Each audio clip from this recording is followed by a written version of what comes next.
really, to do we still need an office these days? We're all talking about having a green office, but do you think we need one? Excellent question. Who'd like to kick off? Paul. I talk from someone who's moved office in the last week, so we've moved to an office about half the size and put in various IT solutions to allow us to video each other from our computers. We work with organisations like BT who've moved really strongly in favour of home working.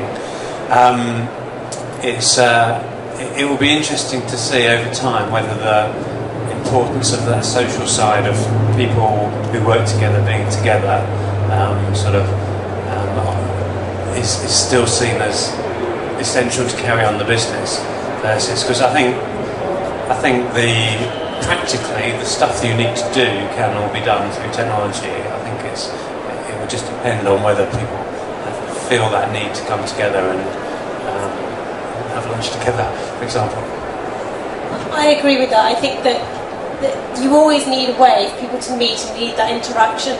We're human social creatures, but I think that probably the way forward is one where there's a balance between using technologies to sort of cut down on excessive business travel, but also still keeping a level of face-to-face interaction. But there are some amazing technologies like the Halo and HP's Halo where you can actually feel like you're in the same room as somebody. The screens are so big and they're positioned around a table, so it's not you're just looking at a tiny little video screen on your PC. It's actually as if they're in front of you and you can read their body language, you can make eye contact. It's a quite different experience. So I think that the way forward in the future is going to be a hybrid of maybe more hot desking, but also still creating community for people who are not working in an office all the time, because that is a very important element as well.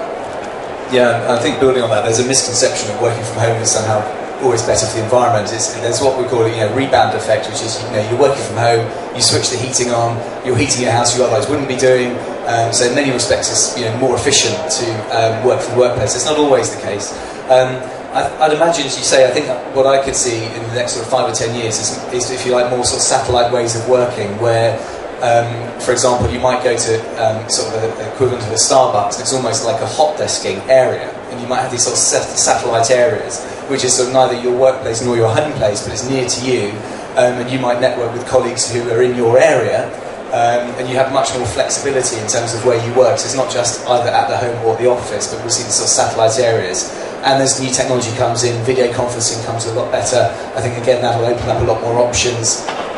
And what I think particularly is important there is getting the eye contact. A lot of research has shown that actually when we interact, if we can actually see it, have eye contact, and it's good enough for that, it has a real step change in the use of it. And often you need broadband for that and the right kit, but even just Skype can work very well for that.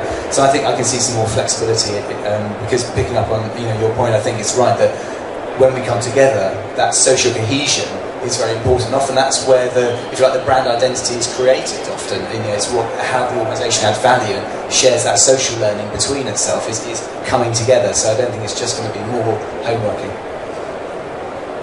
I guess it's slightly different for me because my office is next to the workshop and I need to go and kick Gavin's butt occasionally when he stops working, so I couldn't do that remotely unless you got me a big external cattle prod type device. So I couldn't do it just over the phone or just over the internet. I find that really awkward. I'm a really face-to-face person. I like that interaction.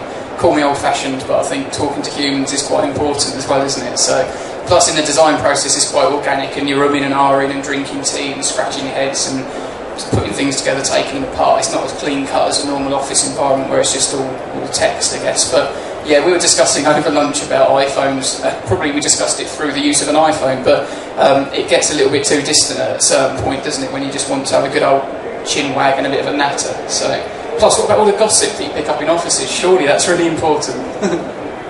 All right, thanks very much for that. We need to just wrap up this session now. So thanks very much to everyone for coming along and thank you for your questions. If you'd like some more information on Green Office Week, please go to www.greenofficeweek.eu.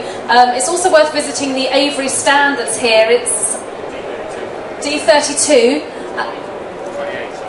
D28, sorry about my hearing.